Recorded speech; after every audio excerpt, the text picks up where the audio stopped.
Bismillahirrohmanirrohim. Dengan Ibu Yeni Stianingsih. Selamat pagi, salam sehat untuk kita semua. Apa kabar kalian? Semoga dalam keadaan sehat walafiat, baik jasmani maupun rohani. Dan tak lupa tetap semangat pantang menyerah. Semangat berkorban untuk tetap belajar secara daring, pelajaran jarak jauh di masa pandemik COVID-19. Semester 2 ini, materi yang pertama adalah larutan elektrolit dan non-elektrolit. Sebelum masuk ke larutan elektrolit dan non-elektrolit, apa sih larutan?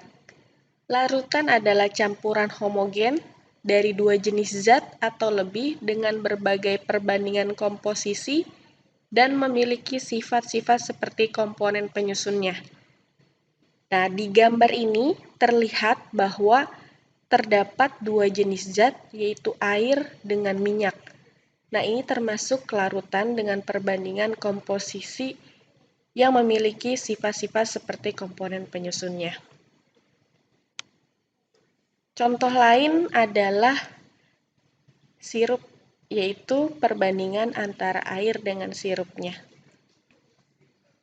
Dua jenis zat yang tergabung menjadi larutan dengan perbandingan komposisi dengan memiliki sifat-sifat seperti komponen penyusunnya. Nah, untuk penggolongan larutan berdasarkan daya hantar listrik, larutan terbagi menjadi dua, yaitu larutan elektrolit dan larutan non-elektrolit. Nah, larutan elektrolit sendiri juga terbagi menjadi dua, yaitu elektrolit kuat dan elektrolit lemah. Nah, sebelum masuk ke teori ini, sebenarnya dalam kehidupan sehari-hari, elektrolit itu biasa kalian temui, seperti larutan yang berada di dalam tubuh kita atau cairan yang berada di dalam tubuh kita, terdiri dari ion-ion. Maka dari itu, ada di salah satu iklan di televisi yang menyatakan bahwa ketika kalian lelah, butuh asupan air yang berelektrolit. Nah, diminumlah. Ya, di situ ada larutan elektrolit. Nah, ketika kalian lihat di komposisinya, di situ terlihat ada ion-ionnya berupa Na+, ada Cl-, dan lain-lainnya. Nah, itu adalah contoh kecil dari larutan elektrolit yang berada di lingkungan sekitar kita atau dalam kehidupan sehari-hari. Nah, lanjut ke teorinya. Untuk teori Svante Arrhenius bahwa elektrolit dapat menghantarkan listrik. Kenapa? Karena dia mengandung ion-ion yang dapat bergerak bebas. Nah, di sini adalah salah satu contoh senyawanya adalah NaCl. Ketika dia mengalami reaksi ionisasi, NaCl ini akan terionisasi menjadi ion Na+ dan Cl-. Atau ada senyawa KOH yang akan terionisasi menjadi K+ dan OH-. Dan yang terakhir adalah contohnya CH3COOH yang akan terionisasi menjadi CH3COO- ditambah H+. Yang tadi ini adalah larutan elektrolit, berarti ada pula larutan non-elektrolit. Nah, larutan non-elektrolit ini tidak dapat menghantarkan arus listrik. Kenapa? Karena dia tidak terdapat ion-ion yang dapat bergerak bebas. Nah, di sini ada contoh senyawanya, yaitu C2H5OH atau disebut sebagai etanol. Ketika diionisasikan, dia tetap C2H5OH. Dia tidak dapat mengionkan menjadi ion plus dan ion min. Begitu juga urea. Urea ini memiliki senyawa CONH2 dua kali. Ketika diionisasikan atau terionisasi, dia tetap CONH2 dua kali. Yang membedakan hanya yang tadinya bentuknya solid atau padatan, dia akan berubah menjadi aqueous atau larutan. Seperti itu. Nah, bisa diperhatikan gambar berikut. Ketika ada air, dimasukkan larutan NaCl, maka akan terurai NaCl-nya menjadi Na+ dan Cl-. Nah, ini bisa terlihat di gambar. Ada ion plus, ada ion min.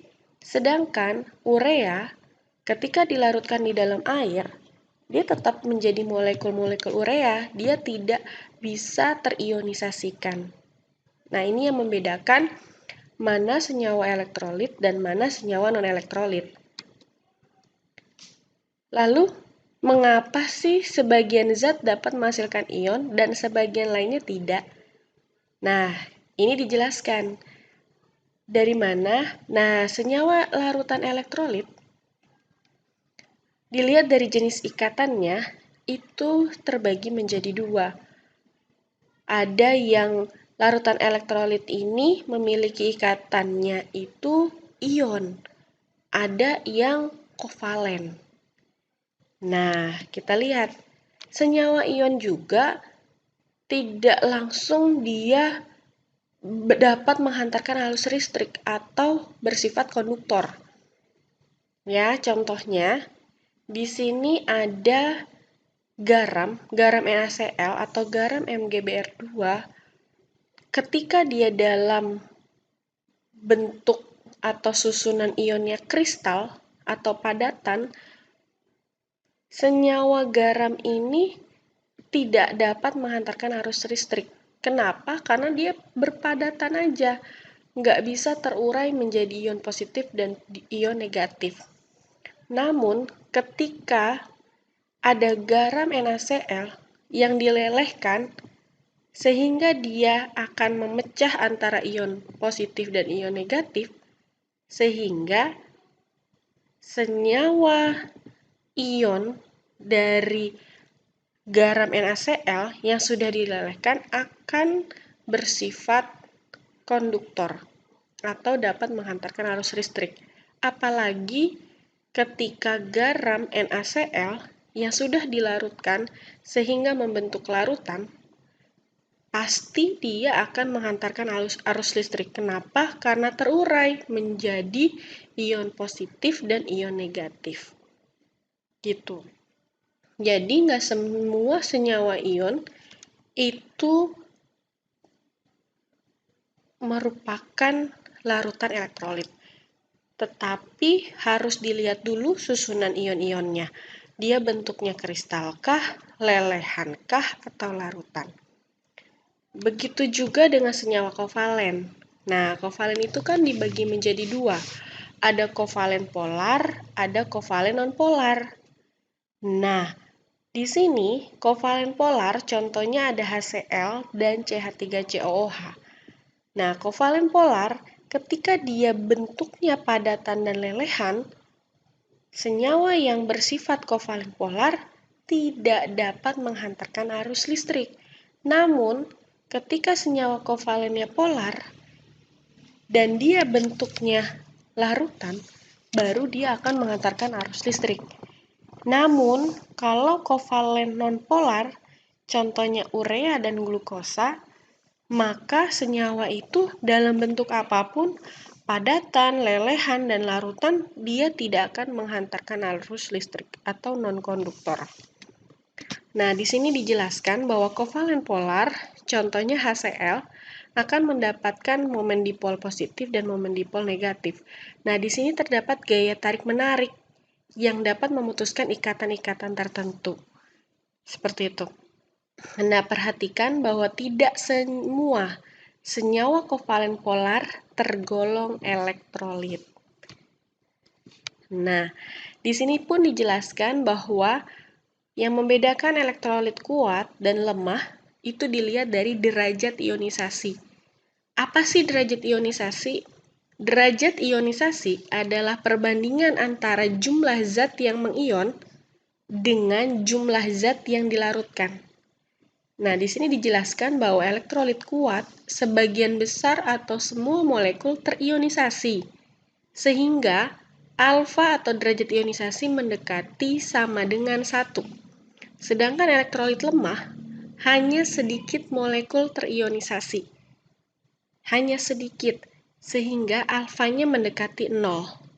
Sedangkan senyawa yang bersifat non-elektrolit tidak ada molekul yang terionisasi, sehingga alfa atau derajat ionisasi sama dengan 0.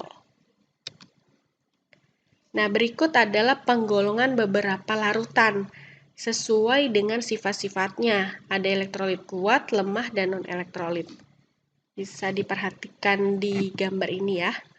Nah, yang tadi dikatakan bahwa kita dapat menentukan larutan itu bersifat elektrolit kuat, elektrolit lemah, maupun non-elektrolit itu didasarkan dengan percobaan uji daya hantar arus listrik. Jadi nanti dibuat dulu alat ujinya, alat uji daya hantar arus listrik seperti alat listrik di fisika ya, seri maupun paralel. Kemudian di ujung-ujungnya bisa diganti dengan paku, atau yang lebih baik adalah elektrode yang diambil dari batu baterai bekas. Ya, nanti di situ di dalamnya terdapat karbon, ya. Sehingga ketika dimasukkan ke larutan terlihat gelembung-gelembungnya. Ya, seperti itu. Nanti bisa dilihat gelembung-gelembungnya dan uji nyala lampunya. Seperti itu. Itu saja untuk materi ini, larutan elektrolit dan non-elektrolit. Ya, semoga bisa bermanfaat khususnya di dalam kehidupan sehari-hari. Oke, Ibu akhiri. Wassalamualaikum warahmatullahi wabarakatuh.